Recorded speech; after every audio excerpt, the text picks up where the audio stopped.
bed is comforting, if a bit run down. Still, you've earned a rest.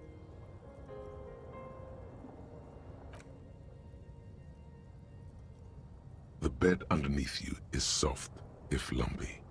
Waves wash the sand underneath the hut, then grow distant to your ear. In the quiet hum of the organic heater, you fall asleep.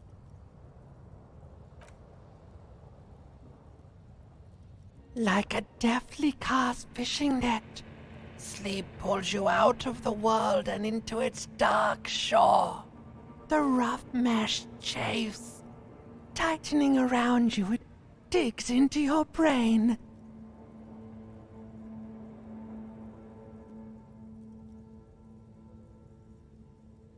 How have things been going for you out there? Helped anyone lately? Saved anyone lately? Murdered anyone lately? This bastard isn't even listening to you. Because you know you are a murderer. A disco music listening psycho killer who offs poor people and then forgets about it. Hear that? Iceman wants to sleep. He doesn't care about killing people. That's nothing to him. Black water under the bridge. The thing he's really scared of is much, much worse than that. Don't tell him, sister. It's too bad. We're trying to help you. All these processes, these tortures, voices and tremors are all just distractions, flares and countermeasures to keep you from the last dream. The worst of them all. The last dream will be total annihilation.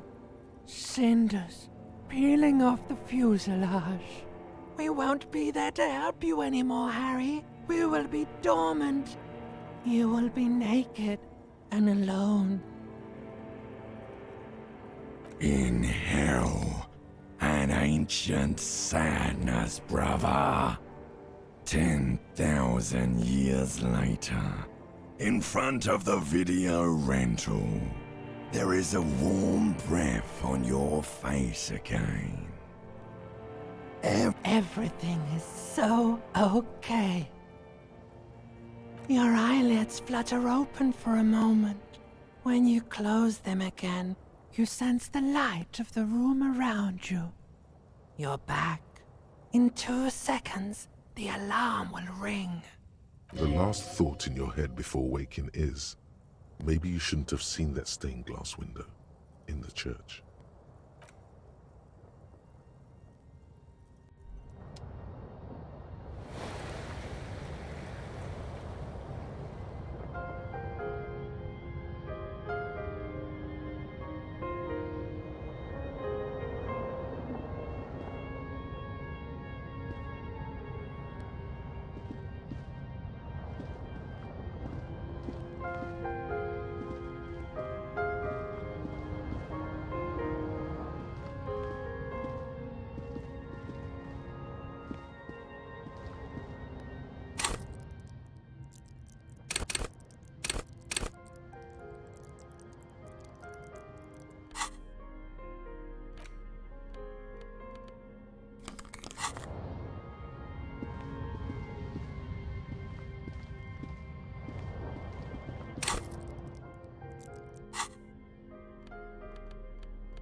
guess.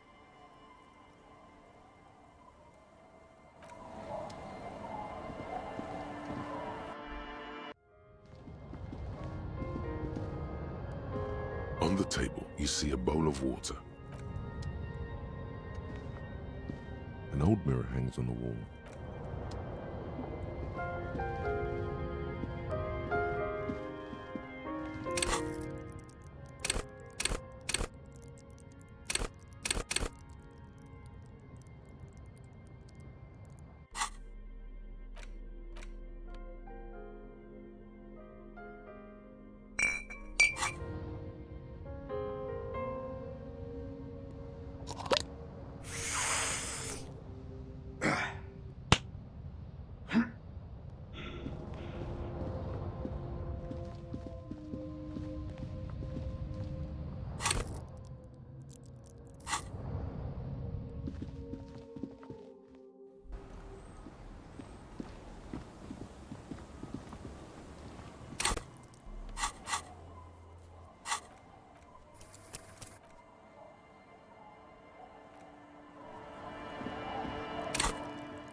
Inside, you see a set of steering levers, a radio microphone.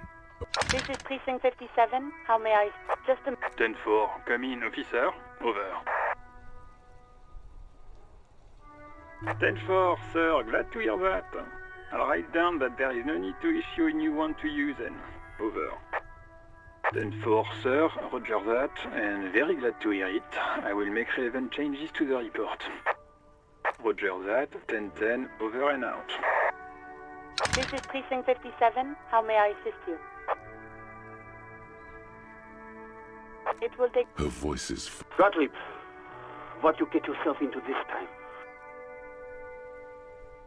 I didn't, but now I do. How's the drinking going? Great. Have a medal. I have an autopsy to attend to. An autopsy of one Chester McLean who died of fish poisoning. Fucking, I'm not dead. It just hurts, okay?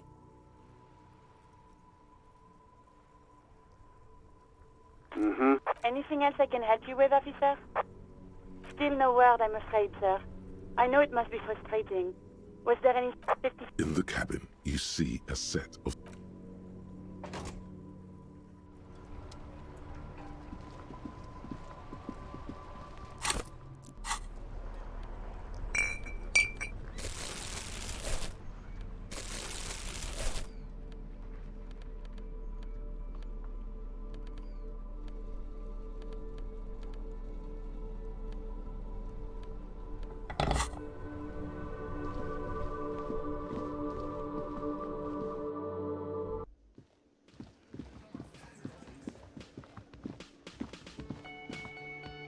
Hello, dear.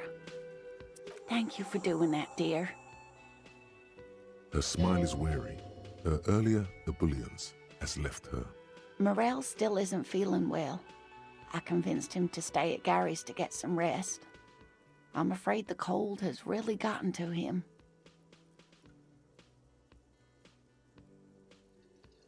I'm sorry, dear. You've had to drudge through them so many times. Such is field work. A young person's game, as they say. Her voice is shaky. What is going on here? Morel will eventually, or we'll talk Gary into going back out, perhaps. The lieutenant stares at his shoe, caked in mud. He doesn't say anything.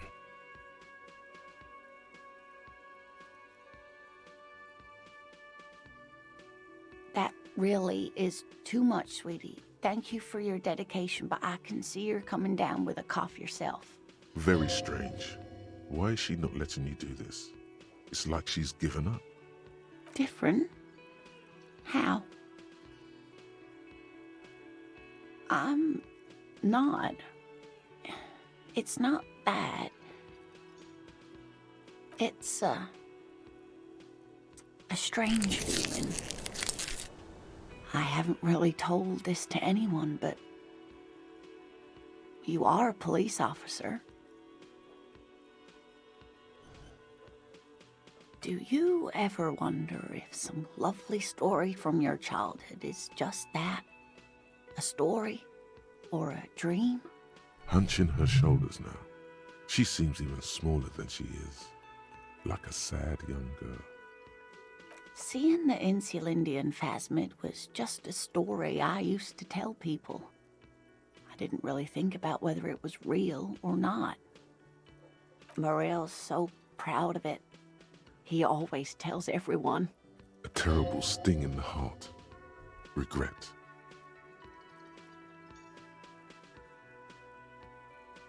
No, sweetie. There's more to it than that. Morel was so eager to believe my story was evidence of the phasmid's existence, that I'm some queen of the cryptozoologists. That, and for years his belief made me believe too.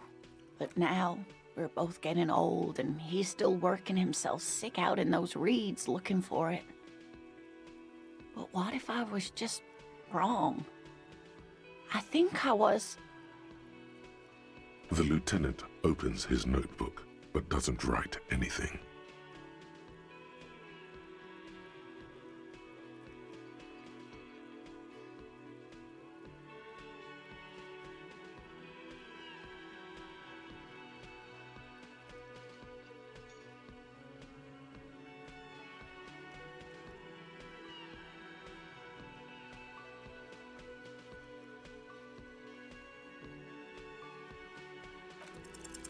But it had.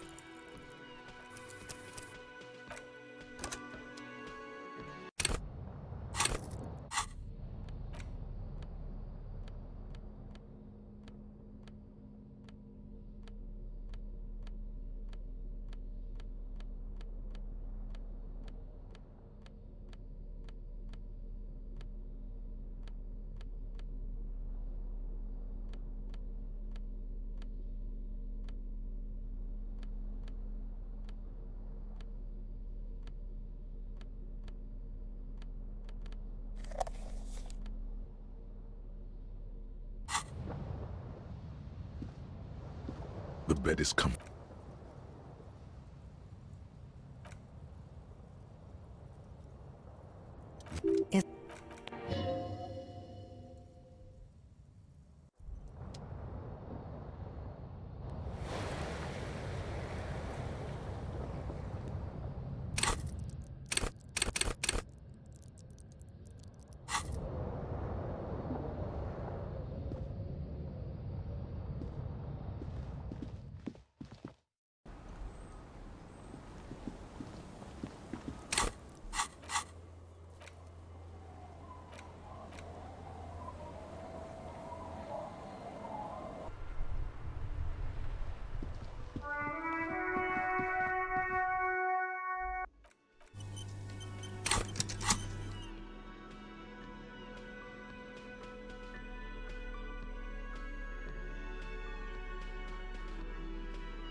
Hello, dear.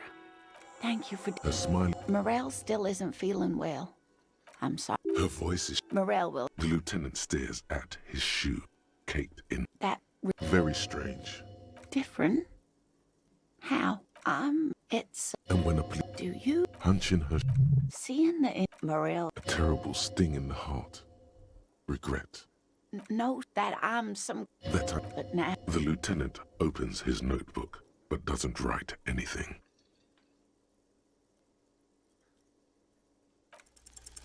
An acorn is not the same as the tree. That requires time, diligence, and care.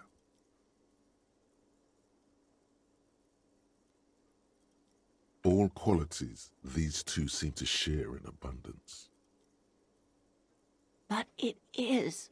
We've spent years searching for the phasmid, hunting it together. Without it, what are we? Just another pathetic old couple. If I hadn't led him down this path, he could have a steady job lecturing at a university. You know, this reminds you of the Pericanasian theory of love. In essence, love is a relay out of death. Generation by generation, our love remains in our progeny. Lay some of that on her. Oh, sweetie, I don't think the Pericarnassians were thinking of people in my situation. I was a paraplegic before we met. He didn't know before I arrived, on our first date. If I weren't the queen of the cryptozoologists, if I didn't tell him that story... She has to swallow to relax her throat. It's keeping her from talking.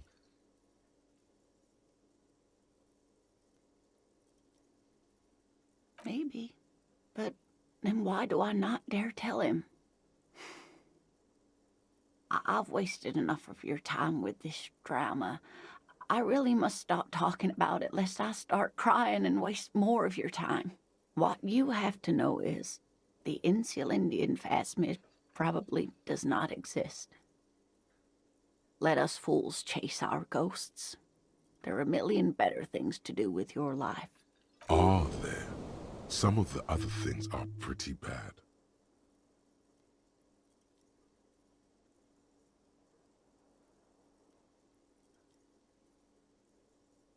A true believer.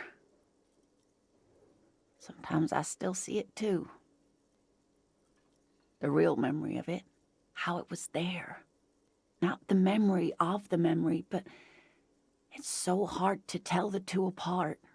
Rising, unfolding from the reeds on a hot summer's day, like a benevolent god. Either way, I should go. Poor Morel is running a fever, and I need to get him home to Jamrock before we overstay our welcome with Gary.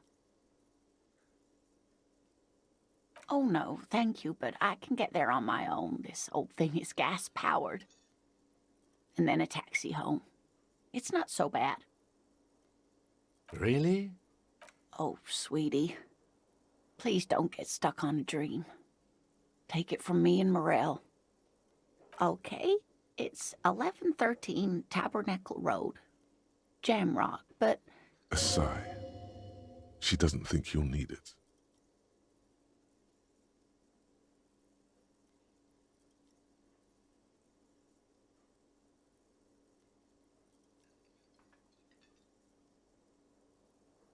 Likewise, sweetie. Thank you for everything. Truly. Even though it turned out to be a waste of time. A dream. A lie. A fool's hope. Say her lips moving in silence. Like that, she drives off. The gas engine putters quietly as she gets to the doors, then pushes them open. Outside, the cold, coastal wind blows. We should go too.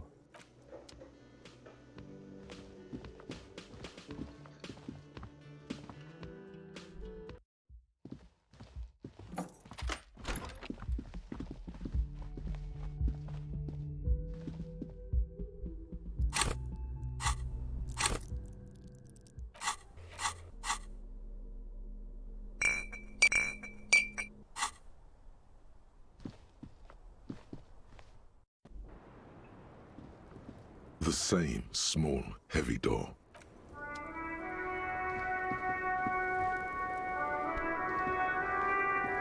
Hello, officer? What brings you up here again?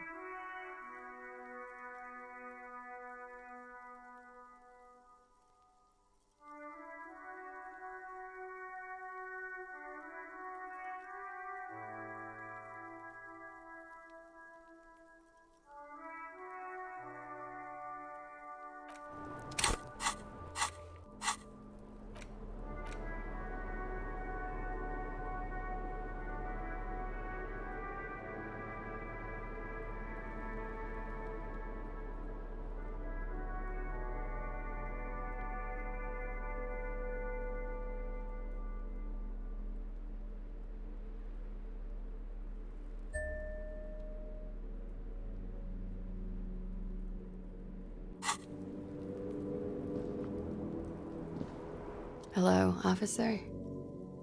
What brings you? She looks back. Time moves slowly. The triangles of her face rearranging into a weary smile. Don't worry. We will protect you from her beauty. We will consult you through the reefs and sounds of her persona. We will see through deceits. You are shielded. You are wise. You are advised. There are muscles on long white bones that line her limbs, just below the silver jumpsuit. Miss Aranye Disco Dancer. You want to put your hand on her back and feel it arch. Nothing, just time passing. Don't worry. You are not a fool. Anything out of the ordinary and you would be notified. Air moves in your windpipe. Your heart beats. You're a detective. Get back to detecting. She presses her elbows against her waist and slowly turns her head. Her hair brushes her shoulders, making a small hissing sound, almost imperceptible. The strange moment ends. It was brief, no longer than 2.2 seconds.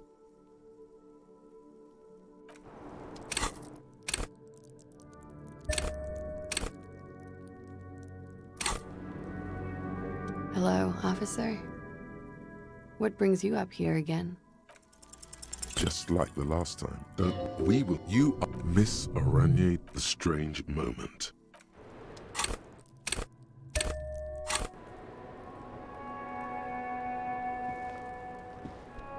Hello, officer?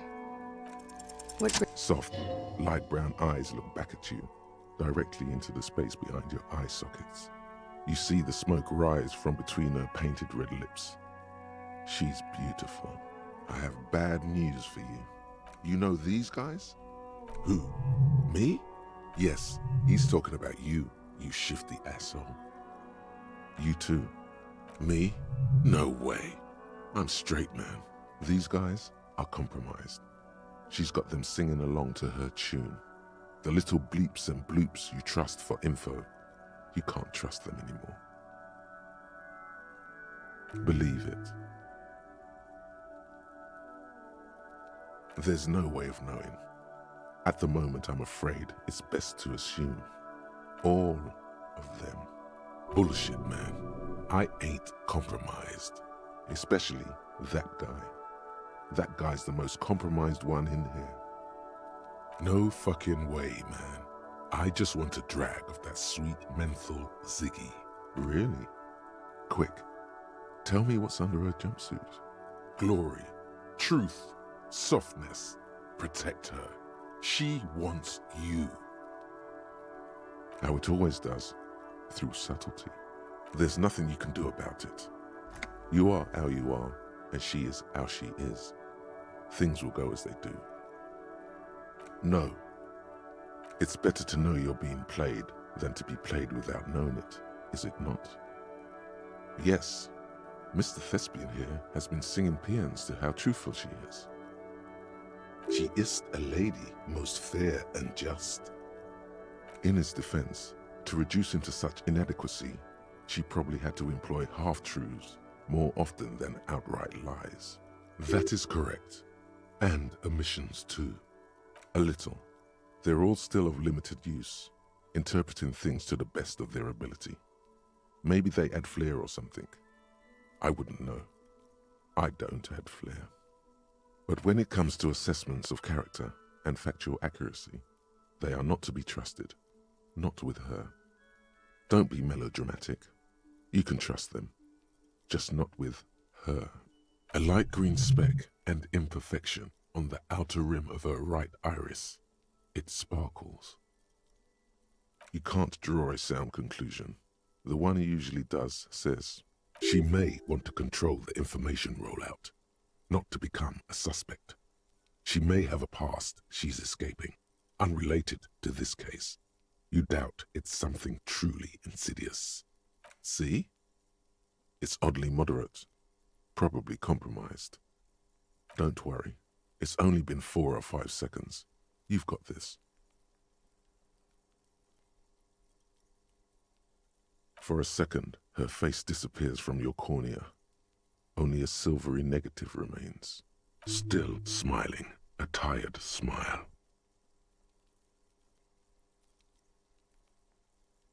Yeah? All right. Not my favorite topic, but how about we...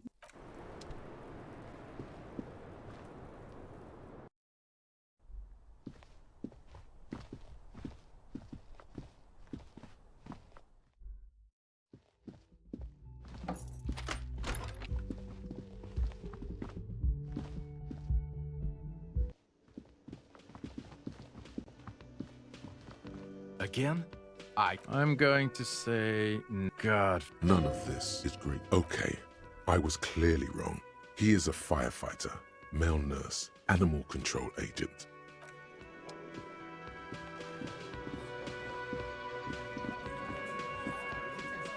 It's you again. What is it?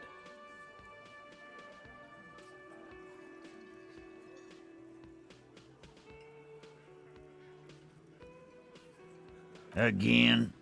Serious? Yeah. Whatever. Fuck! I knew that fucking whore couldn't be trusted. You've hit a nerve. Titus is furious. No, more than that. The loyal Titus feels betrayed. For the record, Titus Hardy did not explicitly specify the victim as a whore, nor did he say anything about trusting her. Oh, shut up and stay out of this, Liz. He raped her. He was out of his fucking mind. You have no idea. She's just in denial, asshole. You don't understand the traumatic experience. She's shutting down, and she doesn't fucking trust you. Yeah, she's crazy, you know. A crazy bitch. You know the type. She's fucked up. This is a diversion. Stay on track. Lawman, I'm at the end of my goddamn rope with you. I fucking told you not to push her. His hands become fists. And you went and pushed her. I am gonna fucking... Hit you. Duck. Titus Hardy! Success. Titus backs off. Fists down, everybody. Goddamn, no one tells you to put your fists down. Everett personally sent me to take care of this. If this goes south, we'll all be in the shit.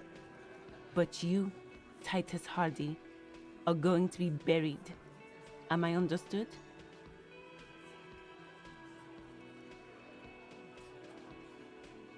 When she's angry, she emphasizes the S. It gives her voice a strangely hypnotic quality. Her lips barely move as she speaks. Frankly, it's a bit terrifying. Someone has to rush in to break the tension. The second in command. Look, Copper. We know that that fuck was a rapist and a killer. We got him confessing to it on tape. Show it to him, T. What's the harm, right? Here, jerkwad. Listen to this shit. And then come back and tell me the soldier of the apocalypse was an innocent man. Another apocalyptic actor in town?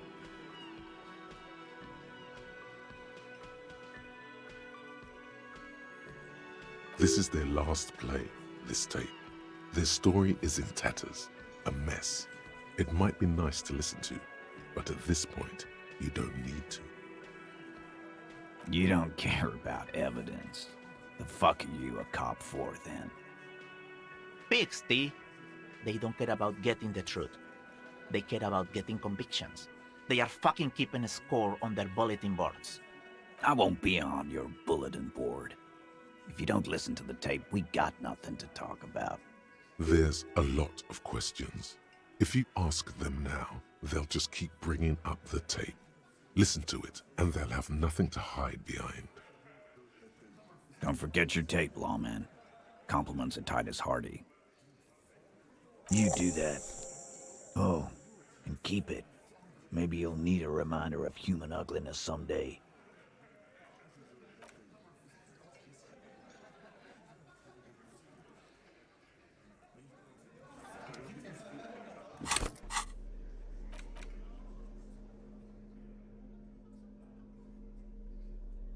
The porter reel is just what you needed. The reels attach to the apparatus with a satisfying click. The tape is routed behind the magnetic reader. You push Command Set, and the tape starts spinning. Violent static and machine sounds fill the air. This isn't Revachol. This is a fucking village. I can almost see the elephants. The harbor. That's the son of a Kvalson crane.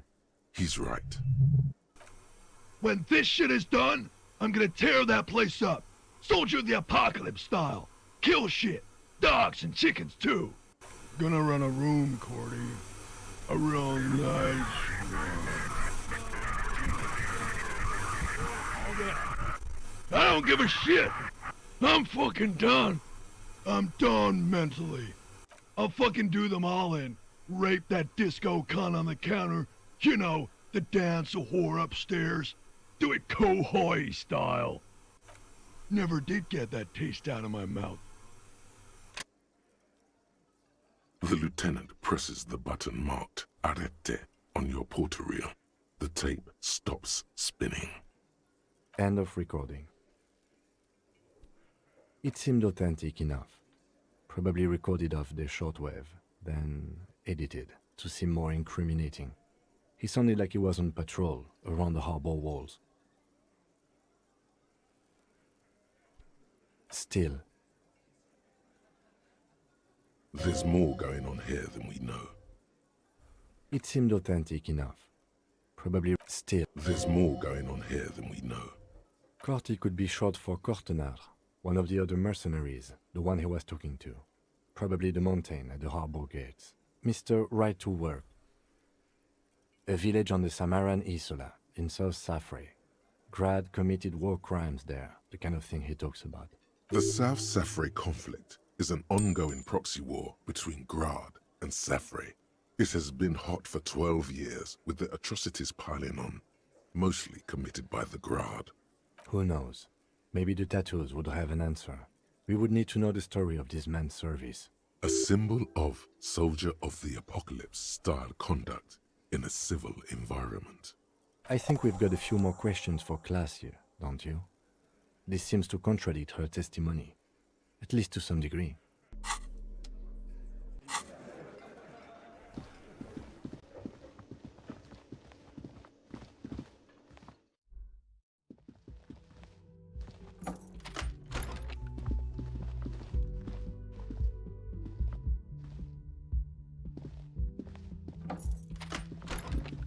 This medicine cabinet is stocked with drugs, pill bottle, Nacra. This is used to treat the lieutenant glances. You could say he's on the lookout. Pharmaceuticals line the shelf. Pill bottle, Nacra. This is the lieutenant. You could say he's on.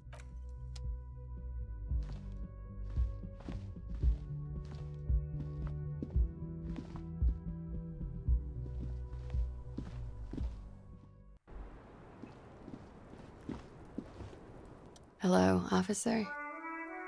What brings... She puts her coffee cup down with a soft ring as the porcelain meets the metal table. Did he? I never said he was a good man, or that he had good intentions. Only that he was never bad to me. She doesn't care. If anything, she sounds amused. Where did they get this recording exactly? It's intercepted radio chatter of the deceased, recorded via a de-encryption station. It's authentic enough. Does he say he's gonna do it Soldier of the Apocalypse style? Yeah. That was practically his pickup line. Did he say whores a lot? Was he pretty much on the verge of doing it Kohoi style? He liked the way it sounded when he said it. As to Kohoi, he wasn't actually there. He didn't do a tour, or at least didn't tell me he did. Would have been overkill anyway. He lived his own little Kohoi. It wasn't his everything. Yes, was he bragging? Oh no, I'm pretty sure he did all those things, then integrated them into his idea of normalcy, to keep on living, until they just sort of turn into his, running joke. I was gonna say running joke. And it sounds like you didn't even get the good bits. Lely's punchlines got way, way funkier than that. He was like the Seminoles conflict, the Kohoi massacre, and the 36 famine in Yezut all rolled into one person, then cast in Orani ceramic armor, which he wore in bed and in the shower. Afraid of what? That tape the Hardy Boys recorded? Your mother probably never told you this, but girls are evil. Had I the physical robustness and social support, I'd be in Kohoi. I would be tearing it up Soldier of the Apocalypse style. Did he tell you he had actually done any of those things? He and Martinez, I mean? No. We were too busy laying waste to our own nervous systems to direct any of the fury outward. He seemed happy, I guess. At ease. As much as a man like him could be. What kind of man was he?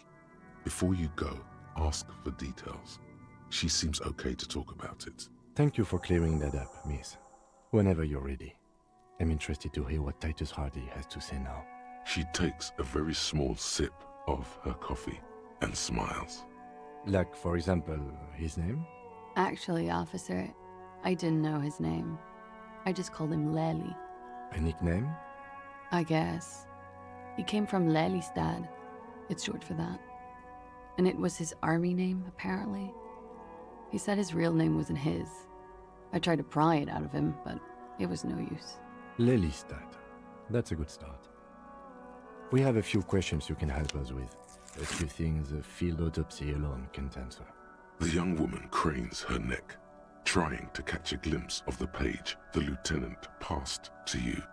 On it is a list of autopsy observations, recorded neatly in blue ink. Everything left to be clarified is in the column on the left. In Oranje, officer. It's, I think municipality is the term. A nowhere town there. The Lelystad municipality has few boroughs and even fewer cities. It's made of agricultural plots near the border of Gottwald. Executive summary: cows, silos, and wheat.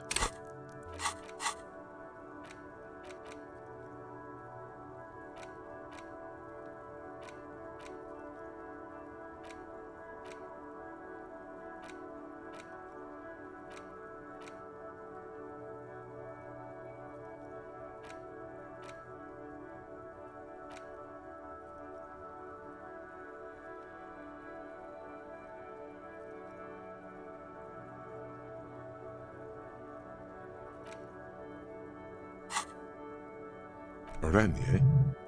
Oranje's map of waterways? This fits with his tattoo. You were almost right, officer. That means his race was occidental, not mondial. I'll update the form.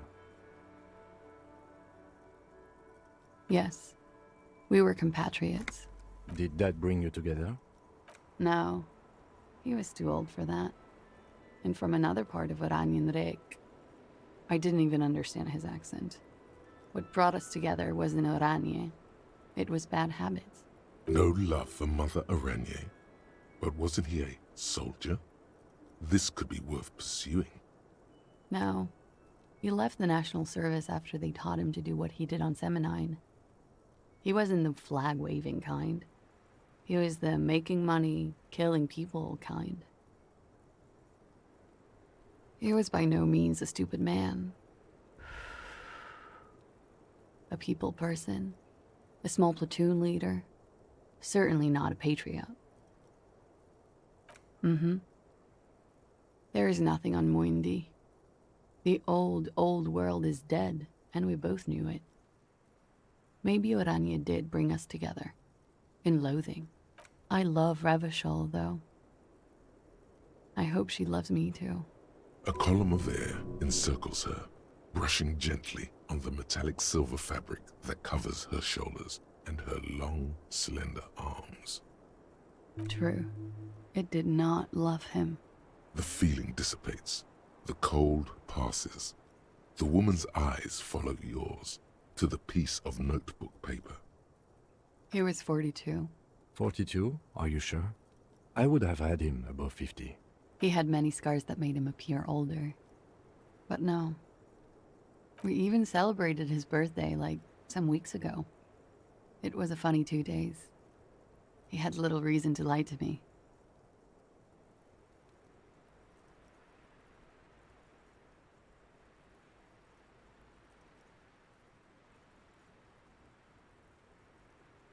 Looks like you were right, officer.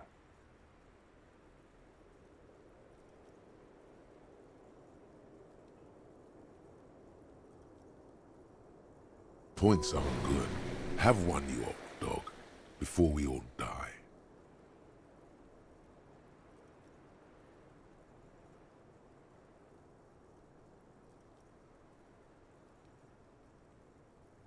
It isn't.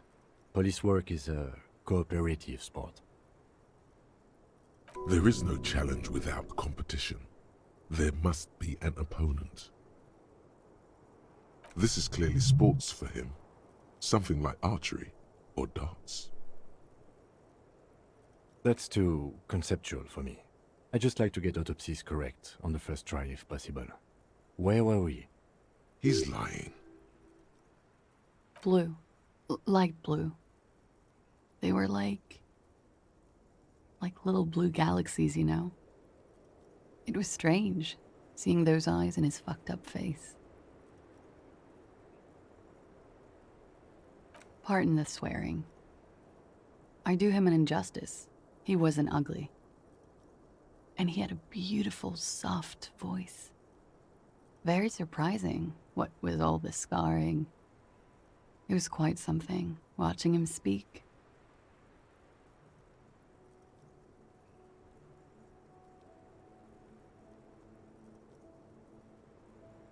He had a combat wound on his chin and mouth.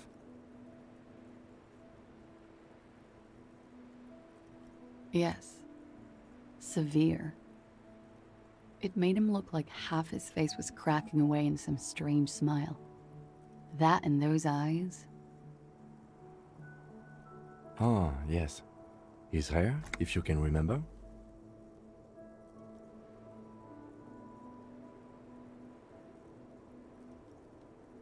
It was light brown, almost blonde. He darkened it with brilliantine, made it oily. Not nice to stroke. I couldn't convince him to leave it alone. No. Okay, sure. Here you go. What else are we missing, officer?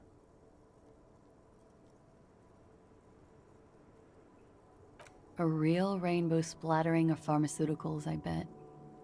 Barbiturates, amphetamine, sildenafil. How much does the toxicology report cost the police of Revachol? I can do it for half of that. Save you some money, make some myself.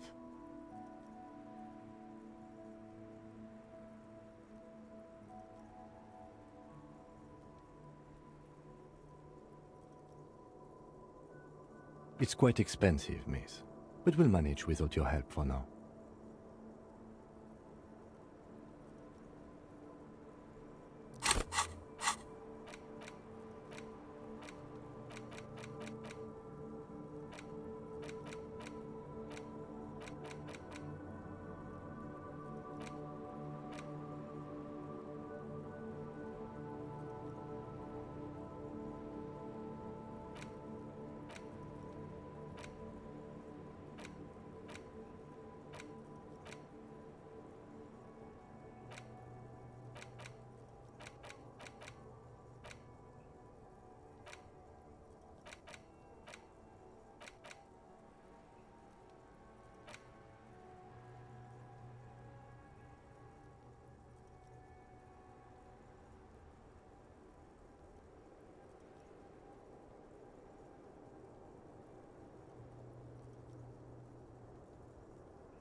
Sure, waterways. It was mostly for showing off to chicks, though. How? Imagine him lying in bed. Freakish musculature laid out on the sheets. Scarred, of course. Tattooed. The sheets are dirty for some reason. Is this Orani's lit? Yes. This is the very essence of Orani's lit. A moment's respite. Dark and hopeless as the struggle itself. He's smoking and drinking, of course. And his chest and shoulders and arms are studded with stars.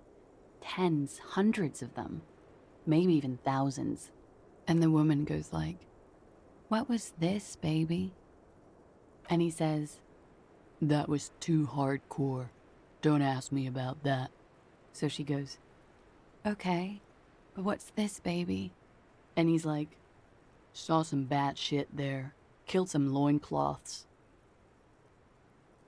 And so it goes. Star after star, port after port, third world country after third world country. And he's done horrible things in every single one of them. Oh yeah. No thank you. I've seen enough of him dead. I can tell you what they meant without looking at them. Go on. He was a blue-eyed boy with thick arms, from a small town. He was also poor, and the government of Orania needed some people killed, so they turned him into a grotesque killer. For money. He went to Killer Academy in Vredefort. Then he killed some people in the Seminine Islands. And on other islands, too. All of the islands. After this, he came to Revachol and got killed himself.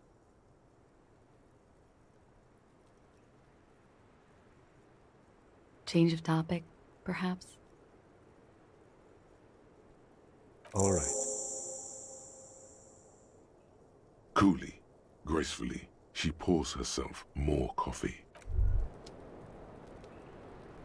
Wait, stop. That man, bloated beyond all recognition, was 42?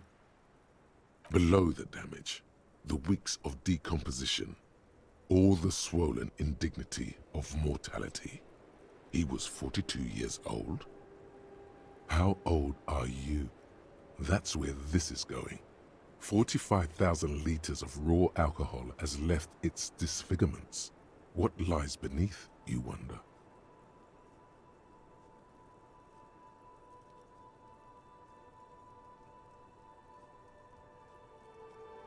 You could ask either one of them.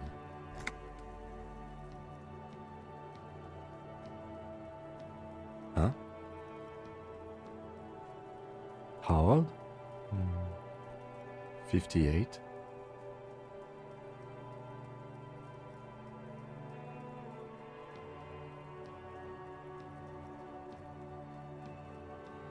You asked.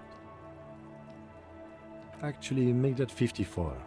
Alcoholism had severely impacted your appearance. And I was wrong about the age of the deceased. Wait. This requires scientific measurements. To the laboratorium.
Inside, you see a set of steering levers, a radio mic. This is Precinct 57. How may I assist you?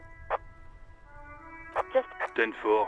10-4. 10-4, sir. Roger that. Roger that. 10-10. Over and out.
Welcome back, gentlemen. What can I do for you?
Mr. Dubois, the word in Martinez is a certain police officer is once again happily reunited with his service weapon. Congratulations, my friend. I prefer my police officers old-fashioned like that, with a gun. You can do so many things with a gun that you can't do without one. Now, what can I help you with? Ah, yes, your side investigation. Thank you. You've got some spirit clearing up phony drug accusations alongside this murder. I'll talk to the mayor and see if I can get you the key to the city, Harry. Now let's talk real business. Actually, Rivershell doesn't have a mayor.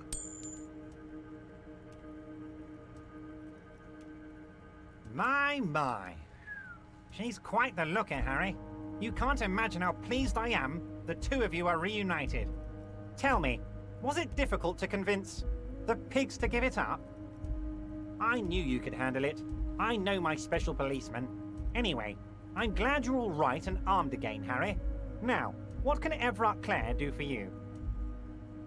Fanny. That doesn't ring any bells, Harry. Funny. She was trying to set up a narcotics operation in the old church on the coast. Oh, that a Sal. Yes, I do seem to remember sending a pretty young thing down there to liven up the place. Get some melodic music in there. Amphetamine lab? That sounds very immoral and debauched. Frankly, a health risk. But what do I know about kids these days? The music they listen to, the drugs they do while they listen to that music? It sounds to me like you are trying to start an amphetamine lab in the district. And you're using some delinquents you found God knows where to set it up and run it for you. Found God knows where? That Asel is the daughter of Miko the Kebab, a man who once killed a guy with a kebab. I think a daughter of a man who killed a man with a kebab can handle running a little nightclub, don't you?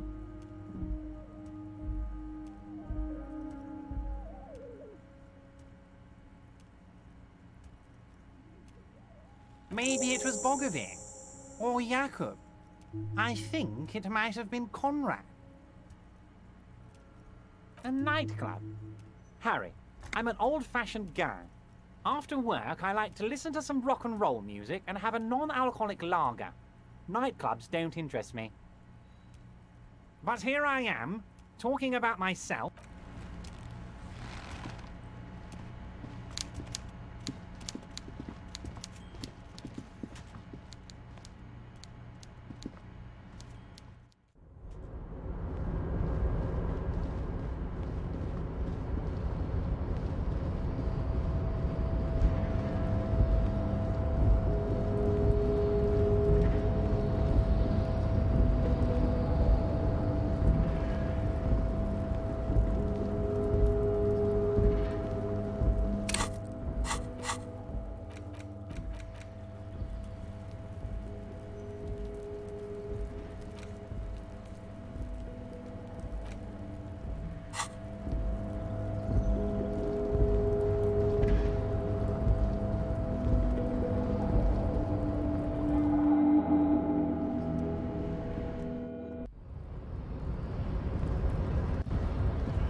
The tear machine stands in the... Your bottle's...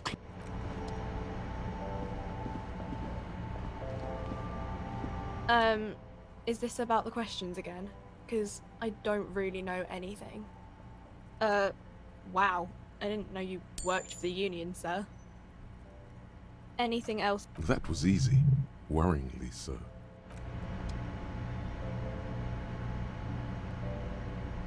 A colourful... Again, I'm obliged to inform you that both alcohol and cigarettes damage your health.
Oh, it's you again.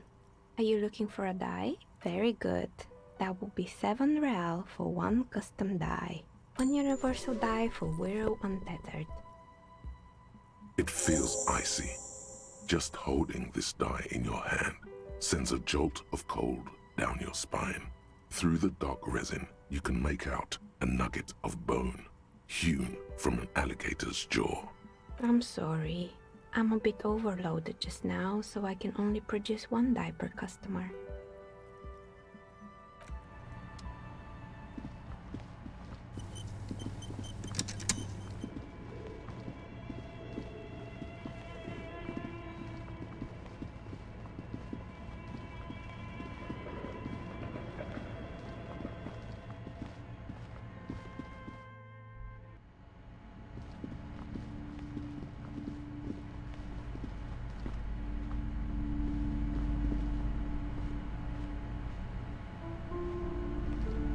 A small mountain of colorful board game boxes. There are numerous types of games for all ages. A lot of shelf space seems to be taken up by Wirral-related merchandise. Wonderful choice, sir. A wholesome family game. If you say so, But you better stay away from those immoral occult rituals.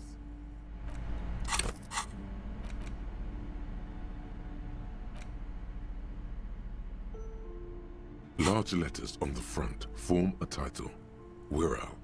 The colorful box is illustrated with bucolic vistas. The cover art also features odd-looking humanoids, some short, some taller, some with pointy ears, others with ephemeral wings. Text underneath the title in smaller typeface reads, 3rd edition, Mega Setting Supplements Module. The side panel adds, a sword and sorcery adventure board game with new maps and miniatures. Mysterious things rattle inside. What could they be? Dice? Plastic miniatures? A fantastical alternate world full of magic and wonder? None of that witless man from Heimdall, fascist dross, hidden behind faux realistic allegory. Wirral is no cliché-ridden apologia for colonial violence. A blurb on the back reads, tired of the tedium and toil of modern life? Escape to Wirral. Leave behind e-solas and nations with their petty squabbles. Discard electricity, magnets, and boring technological widgets. Succumb to a world of high pasternal fantastique.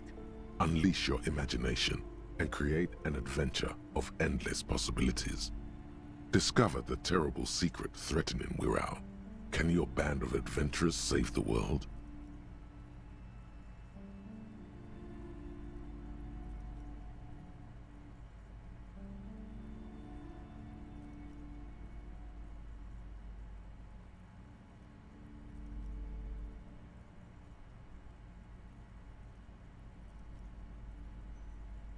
Exactly.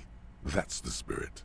All you have to do is read an intricate rulebook, study an assortment of maps, unfold the illustrated game board, and start rolling dice.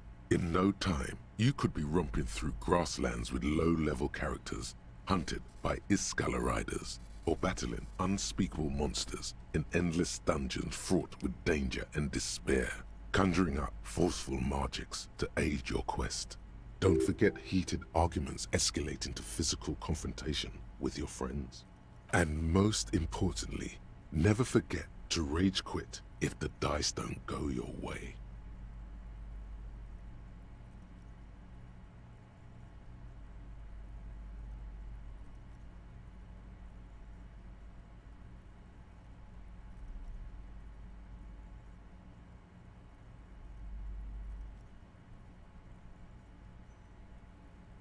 You pry open the box. Inside you find a folded up map, a small booklet, a 24-sided die, and a little plastic figurine. A reprint of a crude hand-drawn map. The top left corner reads, Lands of Wirral. The map features both small villages and mid-sized towns with odd names, in addition to meadows, forests, hills, lakes, and seas, also with odd names.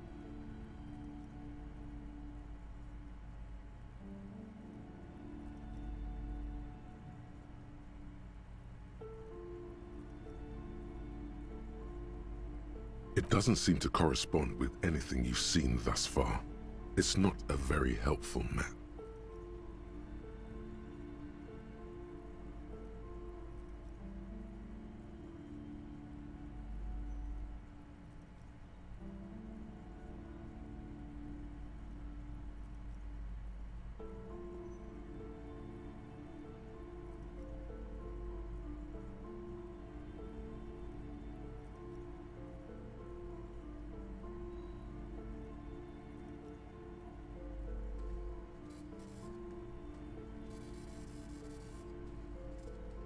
A quick guide to the magical races of Wirral.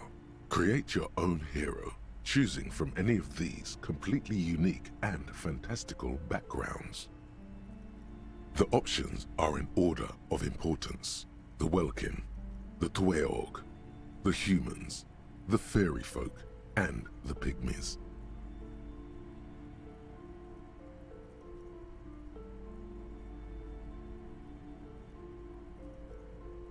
The Welkin, tall, lithe, and graceful, with long flowing hair and pointy ears. They're known for being powerful magic users, but can also hold their own in a brawn-driven fight.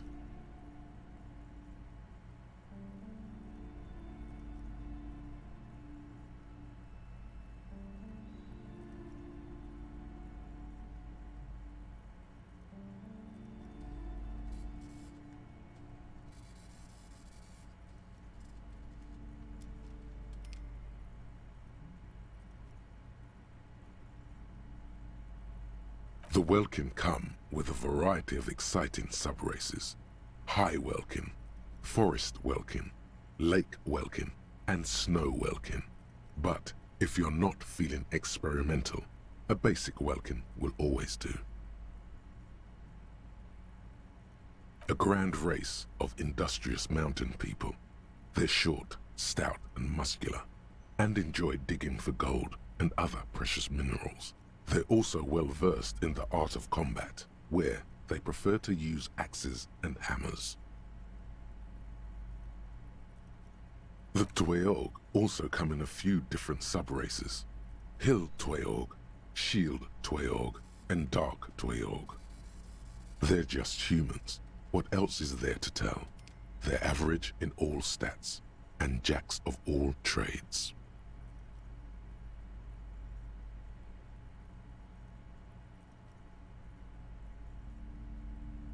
A very small race of flying people, known for being mischievous, full of trickery. They often lure people into their magical traps. There are no sub-races for the fairies.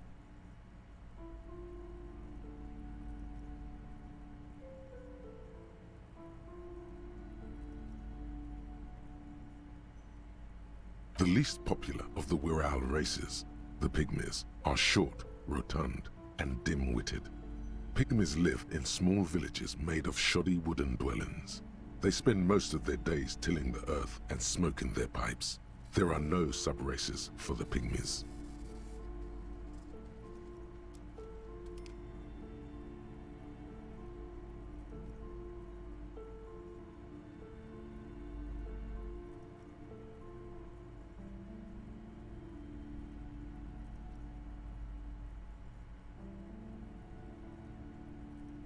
It's made from some sort of wood and has been decorated with peculiar plant motifs.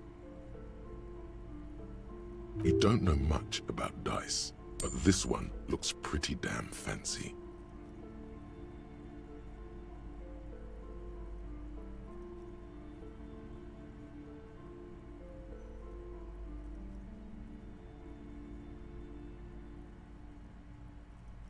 You place the die into your pocket. It's always good to have luck on your side. You see a man in ragged clothes wearing a lopsided hat and wielding some sort of a firearm. Huh, interesting. A communard. A communard, one of the leftist revolutionaries in the anti-centennial revolution. The figurine is not a part of the real game setting. I guess someone misplaced it during the packaging process.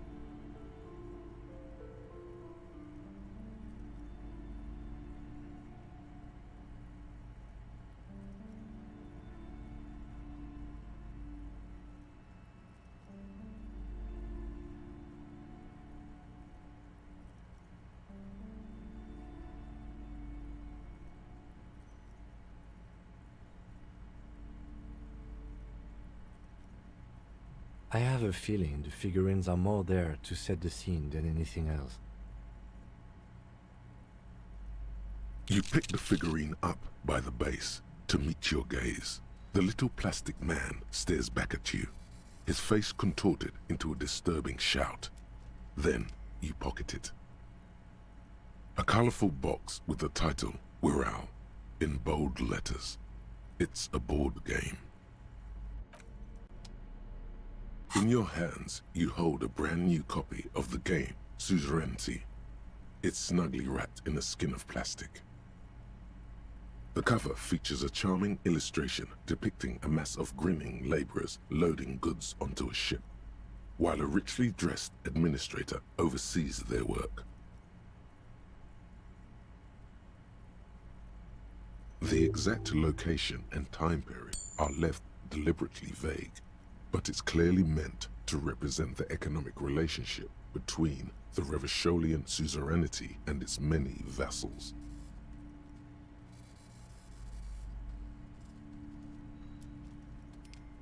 The box has a nice heft to it. You hear the rattle of individual wooden tokens and feel their weight shifting back and forth. Even before you open it, you can tell that this will be a meaty game of grand strategy and complex player interactions.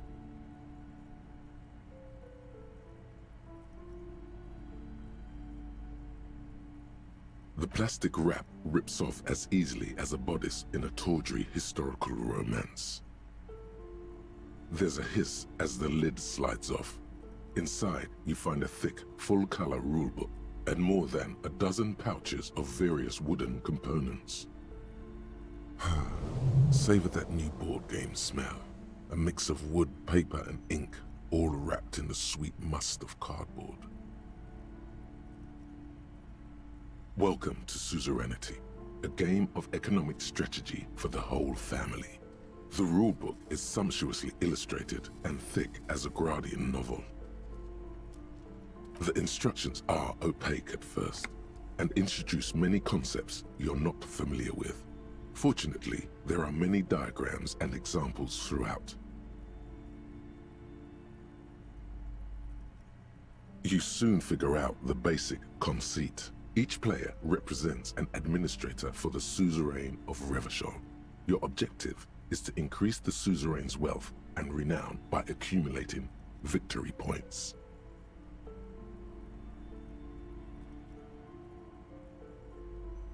That's where the suzerain's vassals come in.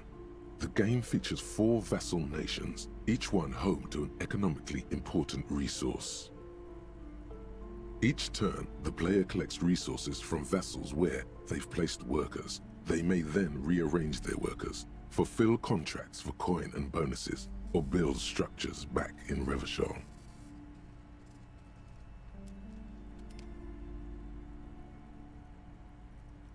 As you leaf through the pages, your eye catches on a sidebar labeled Advice for Beginners.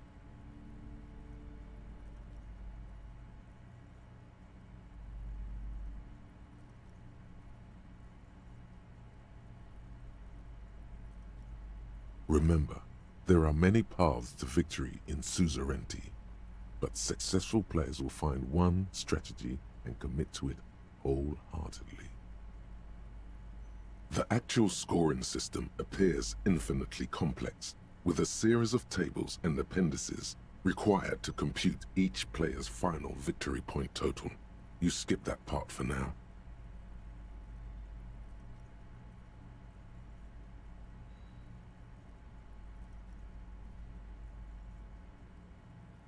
You open up a number of pouches containing wooden tokens.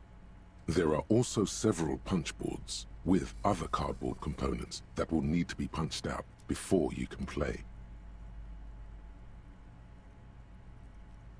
Each cardboard token makes a satisfying ch as you pop it out. Soon, a neat pile of cardboard coins and counters has accumulated before you. What? You're not going to offer to let me punch any of them out?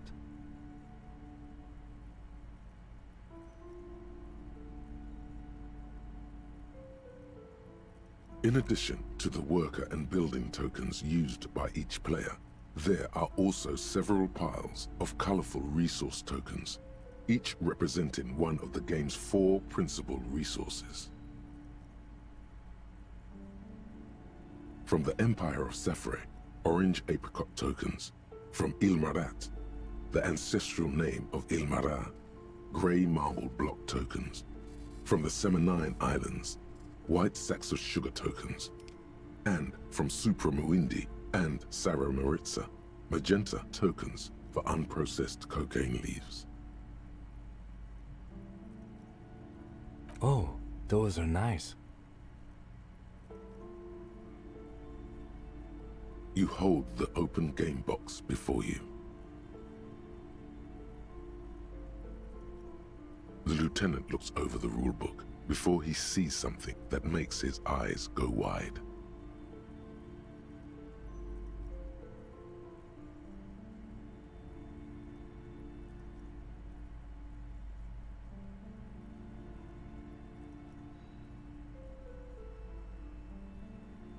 Holy shit. The average playing time for this game is 1 to 6 hours. I'm not sure we can afford to set aside that kind of time for a game.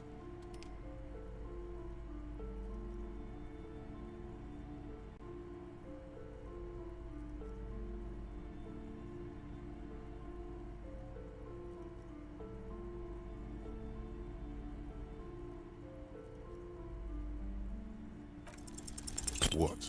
Does the lieutenant hate fun? Is he the fun police? The lieutenant gives you a sour look. He may or may not hate fun, but either way, he does not appreciate your attitude.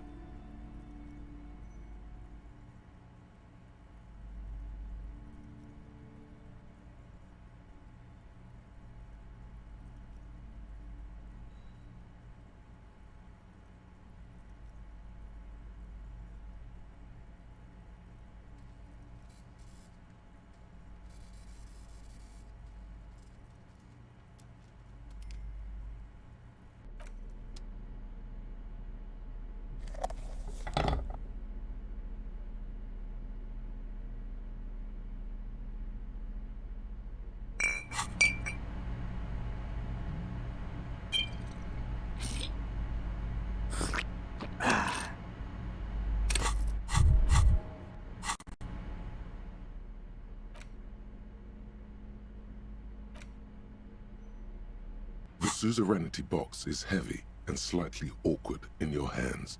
You give it a light shake and feel the pieces shift around inside. Have you tried goading him? In your dreams, maybe. I've thrashed my share of trash talkers before. Now come on, let's put childish things aside.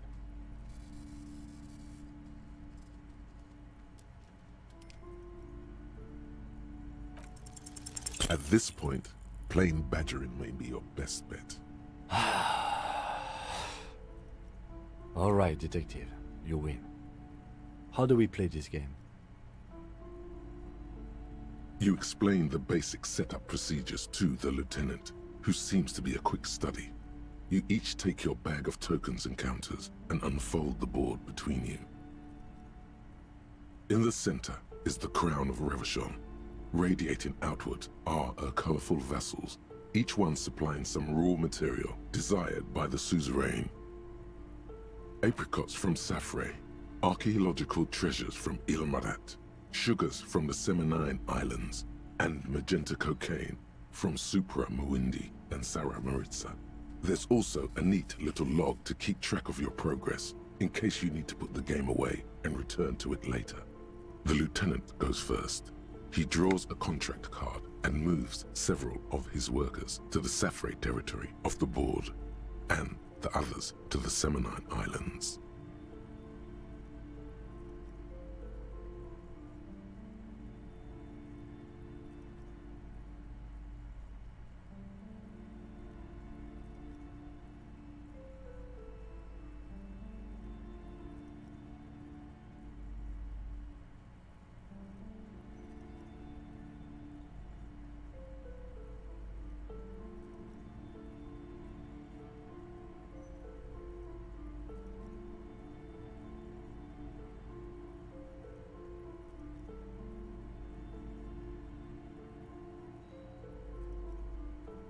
All right, detective, your turn. You have a few options available to you. Will you try to fulfill contracts right away, or rearrange your workers to maximize production on future turns?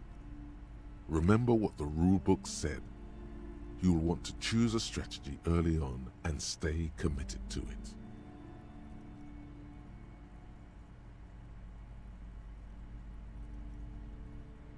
What is the very beginning of the game?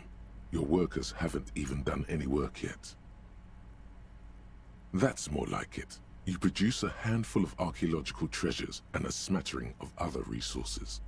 Meanwhile, the lieutenant spends 2 of his sugar and 1 of his apricot tokens to complete his contract card. He is rewarded with 4 coins and a round wooden token that he places in the center of the board. That's a market. It's worth 2 victory points. Don't worry, it was mostly just luck. You'll earn some points soon enough. Points are nothing. They don't exist. They're just an arbitrary convention that games use to reward or punish players for certain behaviors. Game designers, I imagine?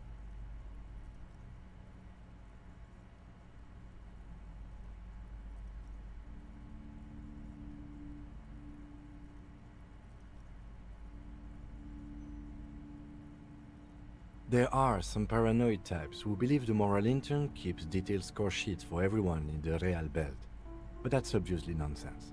Otherwise, no. There are no points, just your actions and the consequences of those actions. That's just the way it is.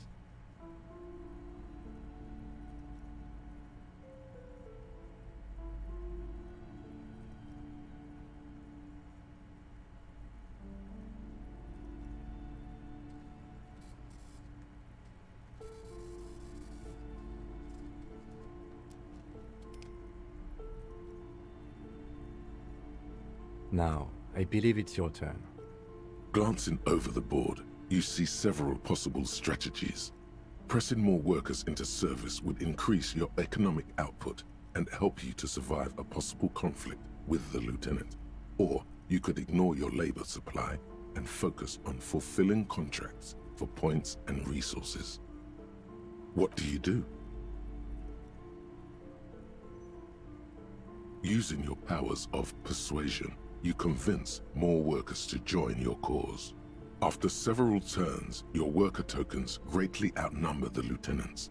A vast army of expendable labor is at your command.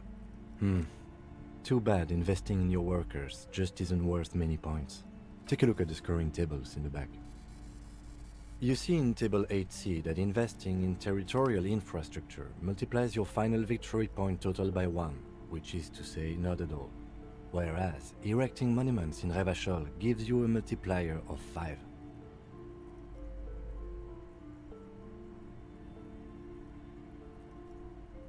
Yes, precisely. Now it's the lieutenant's turn to respond. He moves aggressively onto the Safre territory. Soon, his workers are producing a steady supply of extremely valuable apricots. For several turns, you struggle to respond to the lieutenant's burgeoning apricot empire. Eventually, you relocate the majority of your workers to Supremawindi and Saramaritsa, where they begin producing a bumper crop of cocaine tokens. You draw a new contract card. According to the text, there's an aristocrat willing to trade a large supply of cocaine for a number of coins and access to a rare bonus. Amplified music worth 7 victory points. You know, this isn't unlike the situation the historical Revacholian suzerainty faced in Safre in the middle of the last century. Well, the suzerain was looking for new markets for all the cocaine it was producing, and it settled on Safre.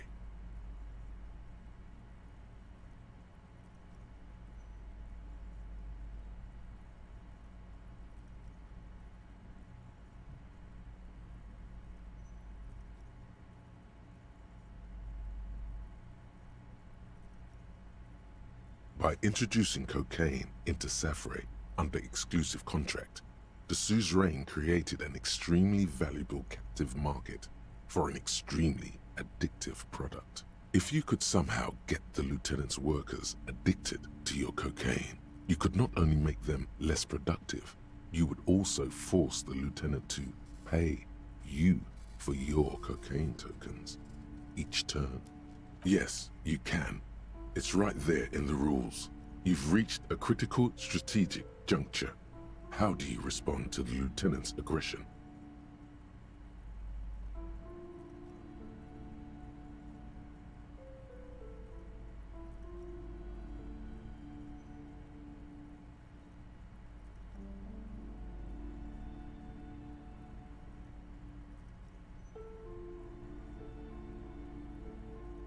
It takes several turns, but you slowly begin accumulating the cocaine necessary to complete the contract. When you do, it practically rains cardboard coins on your side. Despite your trash talking, the lieutenant still has a formidable store of coins and resources. The end game is upon you. How will you spend the vast resources you've acquired for the glory of the suzerain? Flipping through the manual, you find the most expensive structure in the game, the Revacholian Victory Column, worth 12 victory points. If you can successfully build it, victory would be all but assured. Alternatively, you could try launching a trade war to crush the lieutenant's economy, or you could blow all that money on a public education system for your worker tokens. The choice is yours.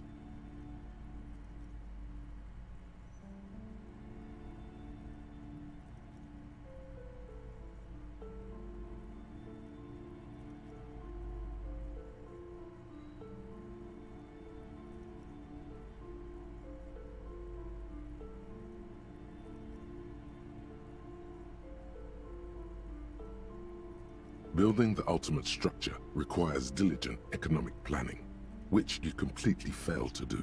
Rather than build a glorious monument to Revachel's economic superiority, you have to settle for a handful of post offices and school for the blind.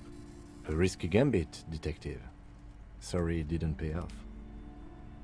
That might have helped, yes.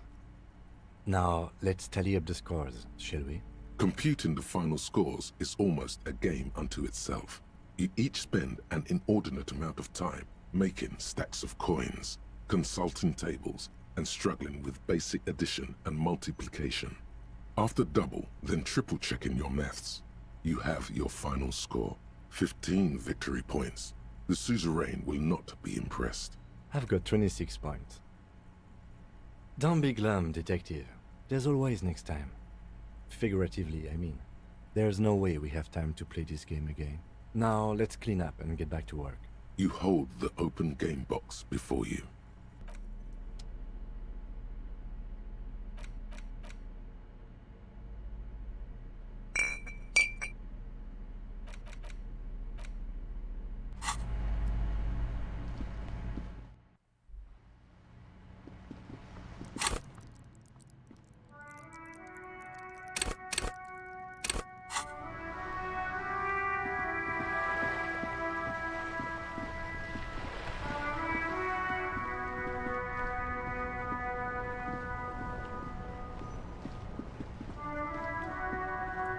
The worn and beaten wooden planks of the bench do not look overly comforting.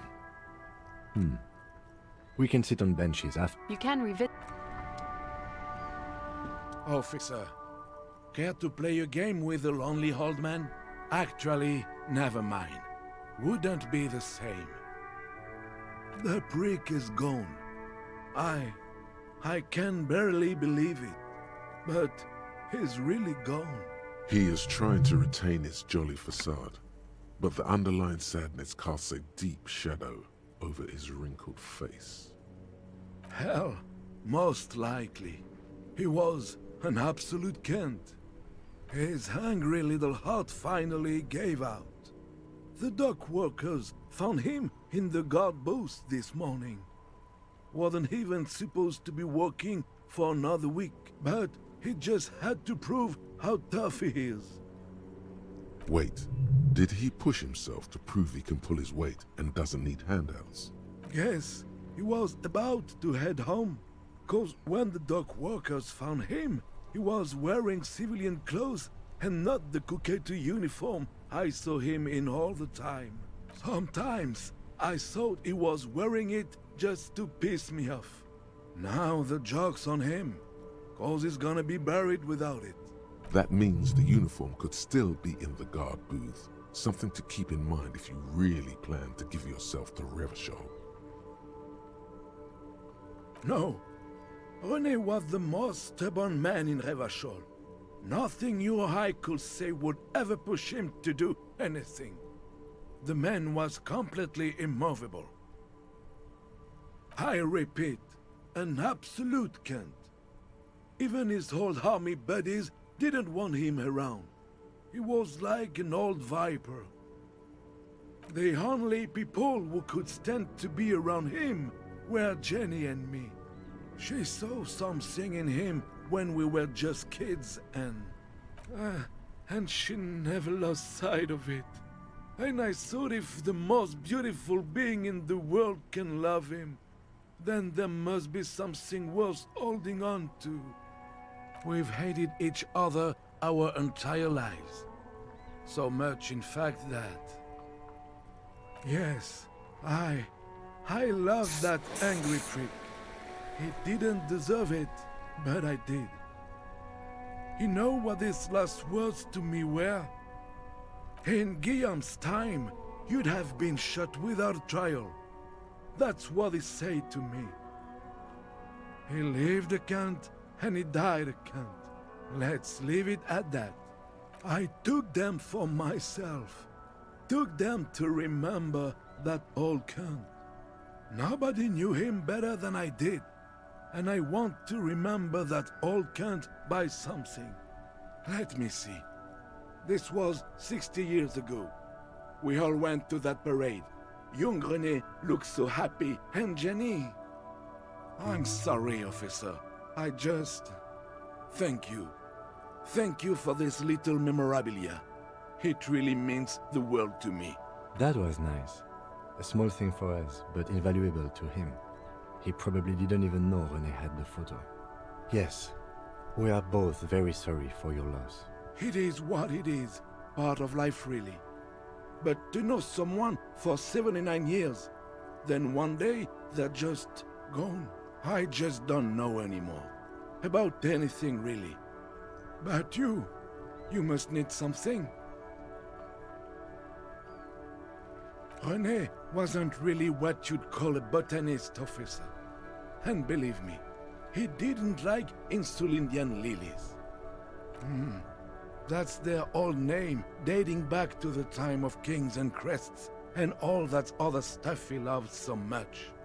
There were many reasons, but mostly it was the communals. They called them the bells of revolution. I guess in the end, the Insulindian lilies were just another piece of the whole Insulinde. The royalists had to surrender to the Mazovian insurgents. It doesn't really matter anymore. Yes? What about René? Yes. I just don't know anymore. About... everything, really.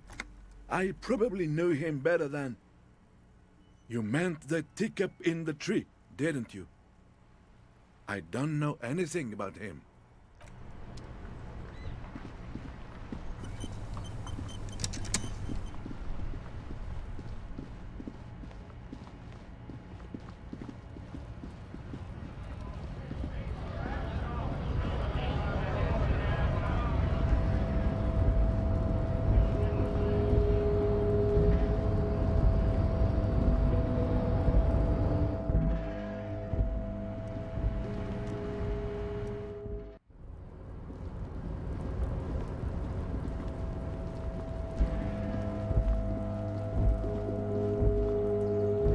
This is the night watchman's booth. The name on the door reads, René Arnaud. René left his uniform neatly folded on the table. I suppose René is not going to be needing it anymore. It's a bit too colorful for my taste, though.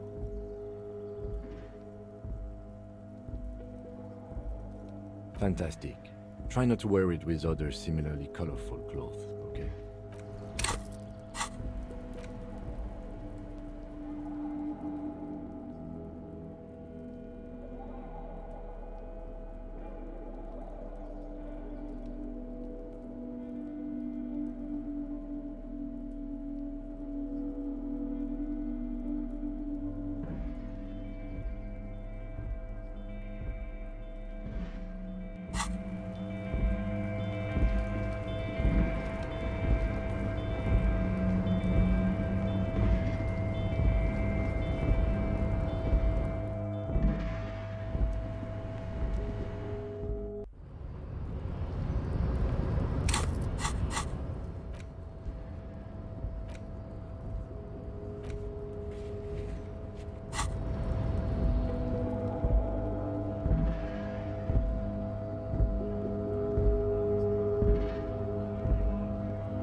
You pick up the handset.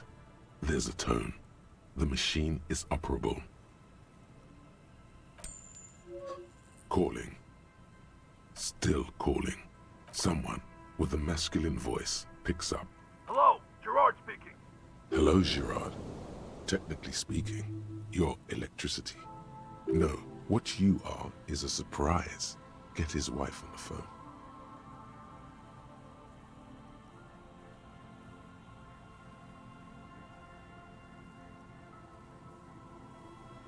No, but I got a feeling Al Kick Your Ass is gonna make an appearance if you ever call this number again. Have a good one, S. Phone hanging up. Disconnect tone. Calling. Calling. Calling. Still calling. Still calling. Stop calling me, man. I'll get you your money, alright? I just need till tonight. Let me work. Tethys. Hey! You're not Tethys. Screw you, and don't ever call here again. You're fucking with some serious people. Disconnect tone.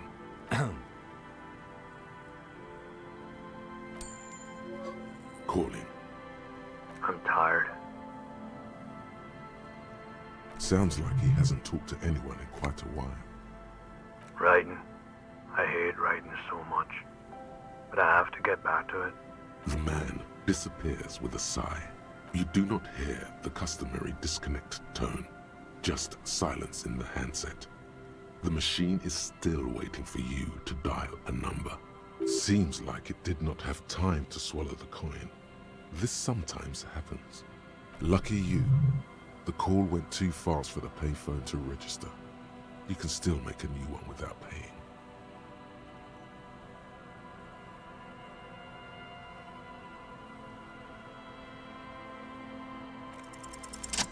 You close your eyes and put your index finger on the rotary dial, then pull down on the number, then move one up, and repeat the motion twice. Strange. This is not how you started before. You dialed 001. This is not the area code of Revachol. It is another destination on another Isola, some far-off nation-state.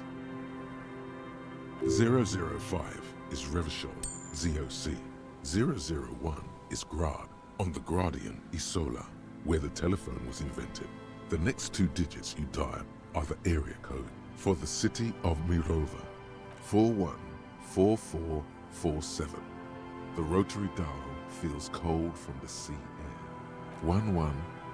1117361.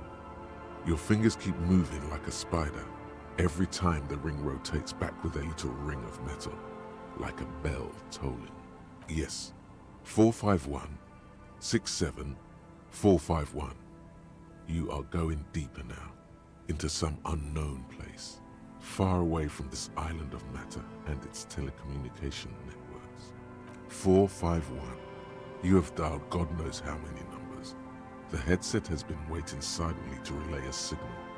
Surely nothing can come of this, you think. But it does. A connection. An ultra-long distance call. Your air fills with a crackle, the wash of a strange ocean full of white noise. A little bird starts ringing in there, not like the local calling tone before. No, a small ring in a cage of distortion, far away. A distant network of phones.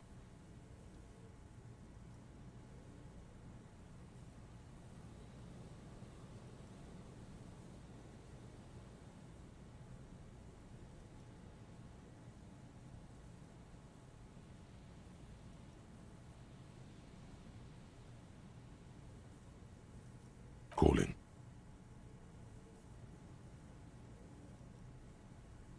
Calling in the night. Calling still. Ringing by the bedside of a dark but capacious apartment with long windows. You know this to be true. The handset starts slipping from your sweaty palm. Your breathing is heavy. You just do, and you know it is going to hurt.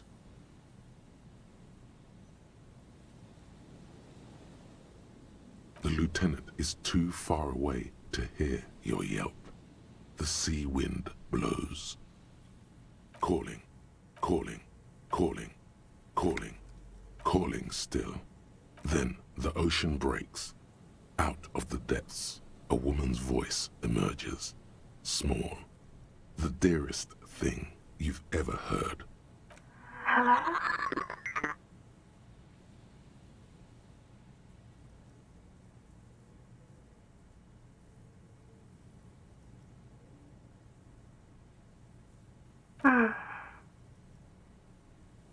Who is this? Dora, who is this?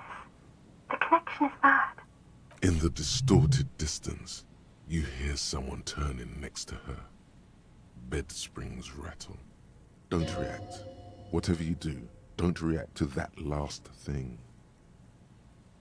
It doesn't matter if you react or not. You still think you hear a man's voice in the background. It's covered in pain and white noise.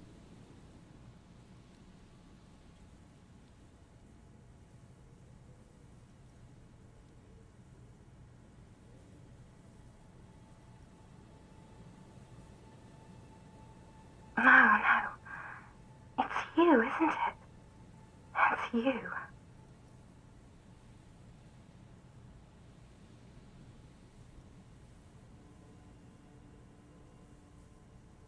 What?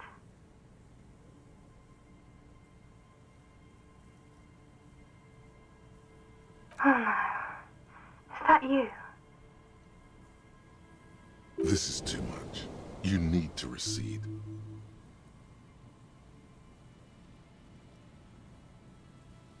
Oh no, not this.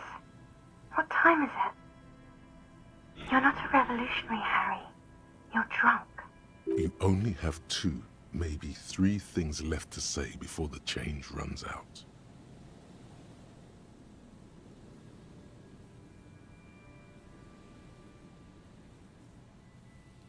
Because it's me. Look, I don't understand what you're saying or why you're calling me. You seem drunk.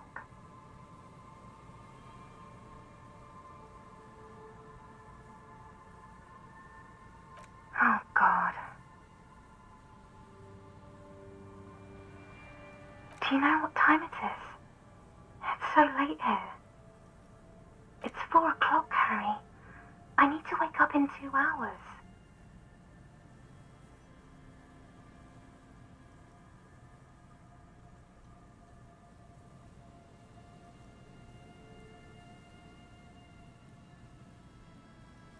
What do you want to talk about that we haven't talked about already?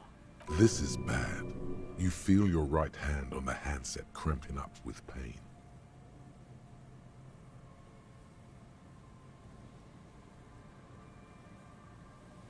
Yes, I'm in my rover. Sleeping.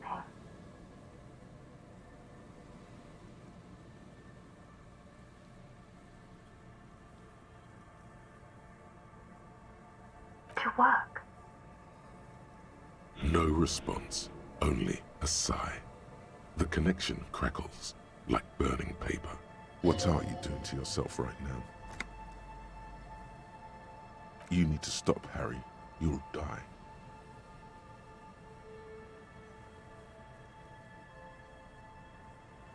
She does not answer anymore. Harry. Disconnect tone. The machine ran out of money.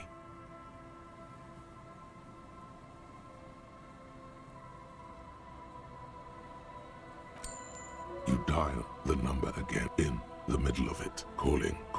The headset lands it. Calling. And calling for who knows how long. But no one answers. You need to insert more money to call again.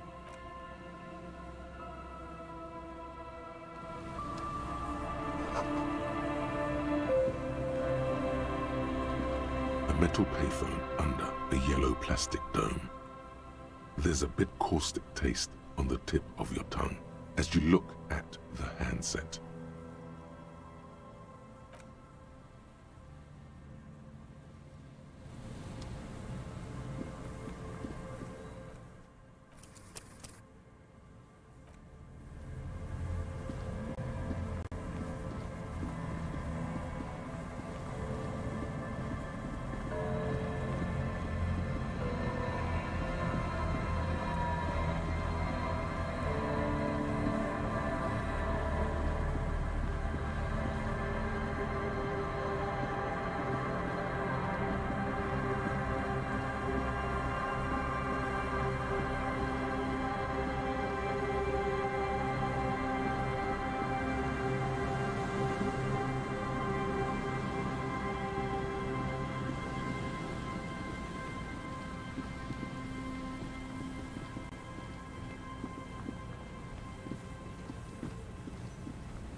The mother of humanism stands above you, a precious and complex wax painting on a single pane of glass.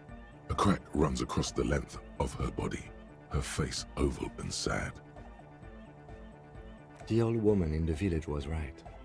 This must be the DeLorean Church of Humanity in Martinez, or the small Pinewood Church in some records. It's a minor landmark, not easy to find. Most maps misplace it. It was built not long after Revachol's founding, 300 or so years ago, by first-generation settlers. On the coast of an uninhabited archipelago where only animals had roamed before, in the wild reeds. There used to be 7 stave churches on the coast. Les Sept Sœurs, they call them, the 7 sisters. Only one remains. The rest were burnt in the revolution or used for building materials. We should be respectful here. Although the building appears to be deserted, I do not believe we'll find anything connected to the lynching here. Something else, perhaps? Respectful? Is the lieutenant a follower of DeLoreanism? Yes, we all are. Her name, body, and rule are synonymous with humanism. The laws we enforce are DeLorean in origin. It's not spiritual, it's The mother of humanism stands above you, a precious and complex. Why? That does seem to be a problem. The mother of humanism.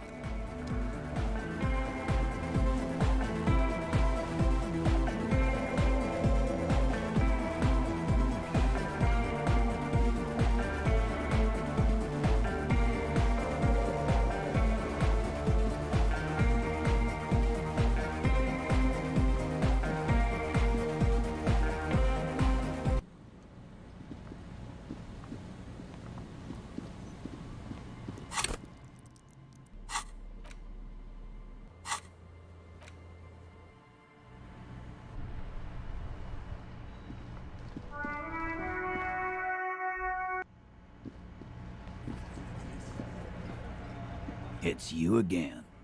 What is it?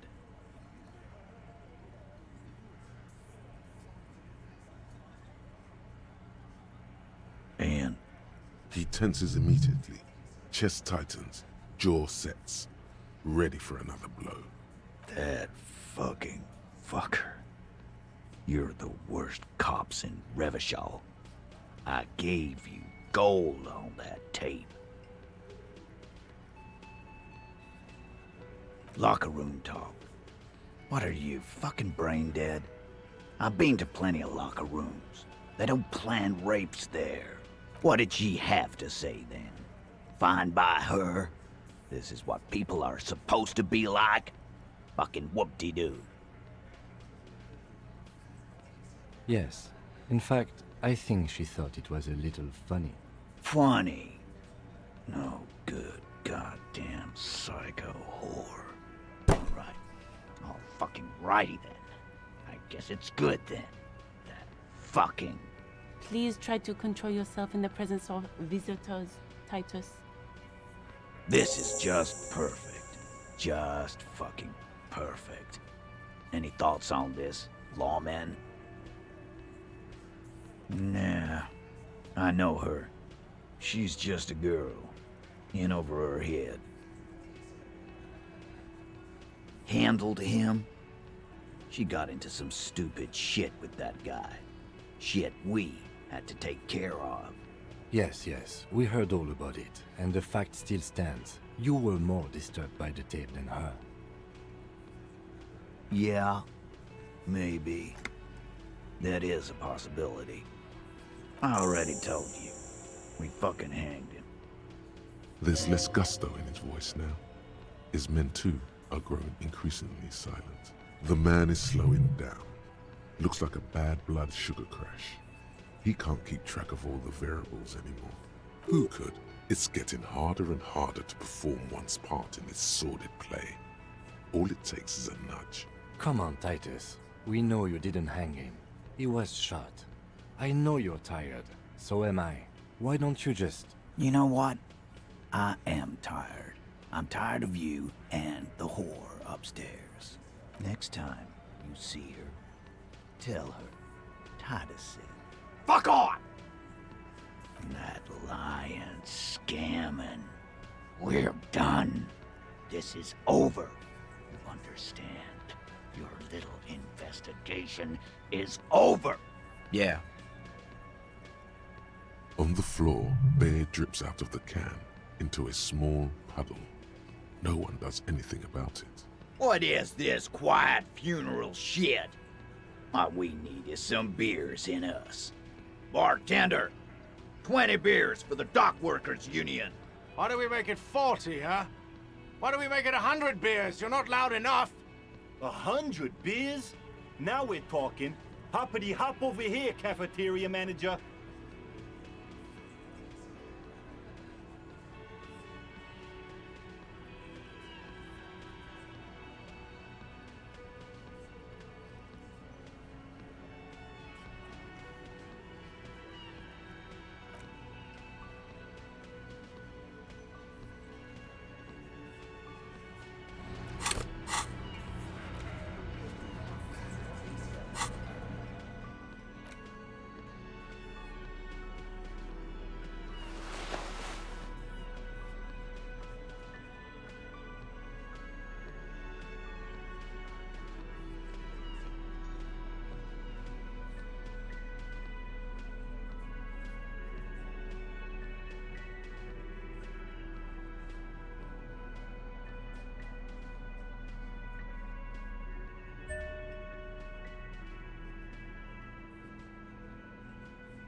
It's you again. What is it?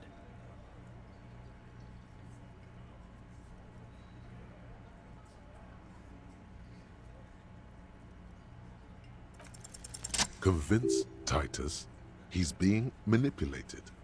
You should know by now. Titus Hardy will never falter, but you know someone who might. Fat Angus, the powerful guy, Mr. All Muscle. The time has come. Put him in the pressure cooker. Just remember, it's about more than Glacia. It's about these men and Martinez, their district, their responsibility. Outside, in the midday sun, ruins. The pavements are cracked and the benches peeling. Newspapers blow in the wind. Huh? He'll get it. Go on. Got it. Kill you because they don't like you. All because...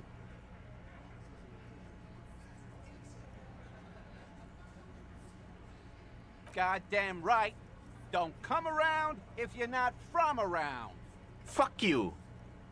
I'm not from around. That's not why we... There we go. Don't come to the wild north if you are not white enough.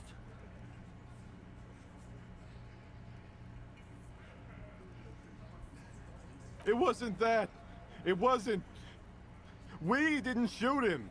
That's it. That's the weak one. You flushed him out. Now go in for the... Officer, you will be next if you don't shut up. Firearm. A Glass 08 or a 38 caliber pistol. Either is small enough for you to have missed. He's onto you. He knows what you're trying to do.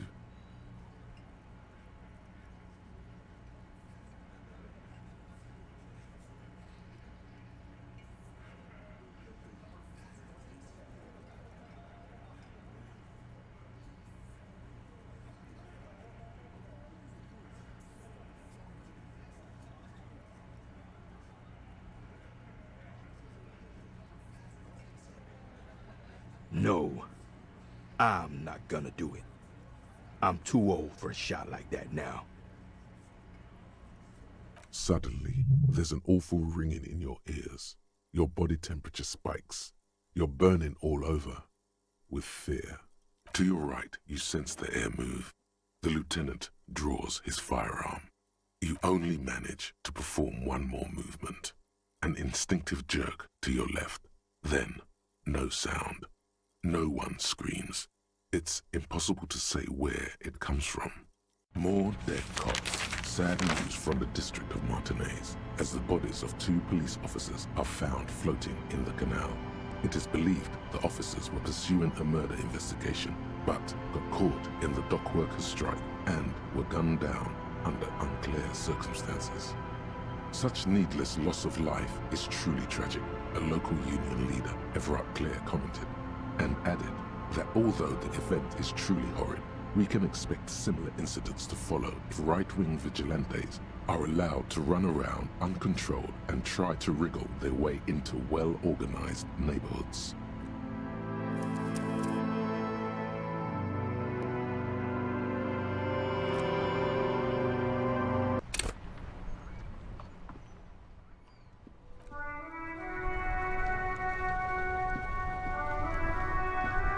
Inside, you see a set of steering levers, a radio. This is Precinct 50. 10-4, come in, officer. Roger that, 10-10.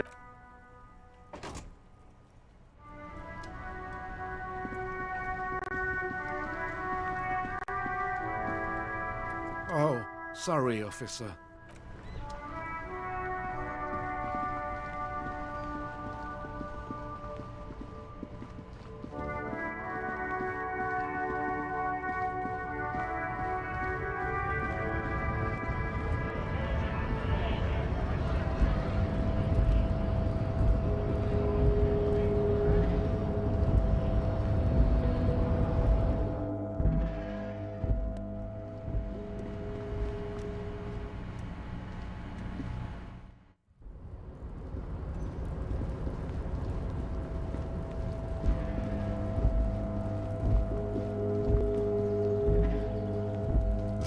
I suppose René is not fantastic.